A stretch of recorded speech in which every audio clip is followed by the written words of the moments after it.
everybody, welcome to the upper deck storage in the shop. This is the pallet racking system that we installed last fall. We were waiting on some fabricated pieces from one of our vendors, and I never did end up getting those from him. I don't know if he just forgot or got too busy. So we had some here, and I got tired of waiting. I just went ahead and welded up the shorter pieces that I had to make them work. So here's our new deck.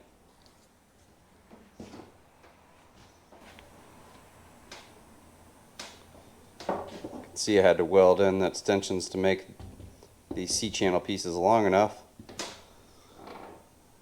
The steel C-channel slats intermittently spaced with wood fillers in between, so you have a nice surface to walk on.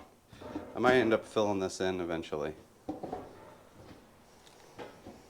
Down here, I mentioned in the previous video that these bars that extend from that upright to this corner were not quite long enough, plus they're not really meant to interact with a bar that goes this way. So we had to come up with a custom solution.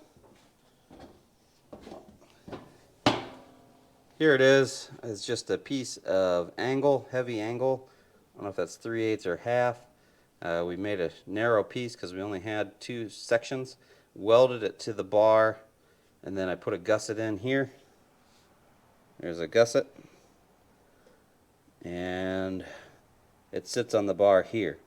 Once we got it in position, I put 2 tacks because I was afraid it would shift left or right. That's basically the gist of it. So we got the same thing on this end, same thing on that end, and then the only other thing we did different is this steel slat here that bridges the 2 bars. Tack welded it on each end. Maybe just a small stitch, I guess, a little bit larger. That way the bars can't spread apart or go do weird things. Really, that just holds the bars equal spacing, and the 4 small tacks down here on this bar keeps it from shifting like this. I originally wanted these to float down here, but it needed some kind of stability left and right. I think once it gets weight on it, it'll be fine. We won't want to move, but I feel a lot more comfortable with those small tacks. As you know, we have a massive problem with space here in the garage. We just got that truck cab out of the way. That's still in process, but we're trying to gain enough room in here so we can work on stuff. We're going to try to utilize this deck space that we created with this pallet racking system to clear out the shop floor more. Yeah, we got way too much stuff. So we're going to fire up old Johnny number 5 and get the forking. Here we go. First up, 351 Windsor long block. I'm going to try to tuck that up there.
Well, that went pretty good, but that was just a little baby engine.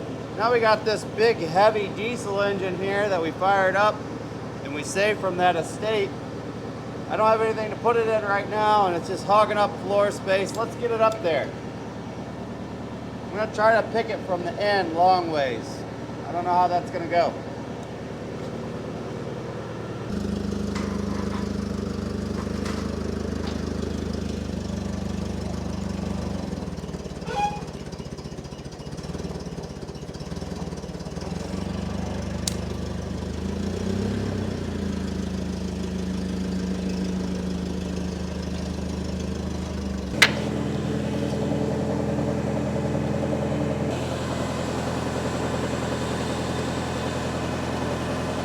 The fork just stopped short of the second support, so we slid a C-channel on there. It's captured here and down there.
Well, that didn't really go as planned, but the engine is up there and out of our way. Biggest problem we have, and I know you're probably screaming at the TV and or your phone when you're watching this video, tons of safety issues there. Safety third. But anyways, what we're looking at here, the biggest safety problem is all this oil slick here, and a new problem presented itself, which I thought might have been there, but putting that engine way out on the end of the forks there really made that problem evident. So as we mentioned previously, our side shift cylinder is leaking because of a bad gland seal, but also you can see those bubbles down there on the bottom of the gland of the tilt back cylinder. That's the only seal we didn't replace on the tilt backs, so the gland OD seal is leaking on the main housing of the cylinders of the tilt backs. With that, it creates this massive oil slick, and obviously wants to tilt the mass forward and let the load down. But just look at all this aerated oil, major slip hazard. Got to fix that. That's just reminds me of when we unloaded the crane, just a huge mess. So side shift cylinder needs a gland seal that we tried to replace, we got the wrong one. The tilt back cylinders need gland seals, which we did not replace because we got the wrong ones. So need to get those tilt back cylinder gland seals replaced and the side shaft. We're getting more room here. I'm super happy about that, super excited because we can start actually working on projects in the shop. That's weird, isn't it? It's actually raining outside today. If you like this video, don't forget to give me a thumbs up, leave your questions and comments in that section below, and don't forget to punch that subscribe button your way out. Thanks for watching, everyone. What just a massive mess.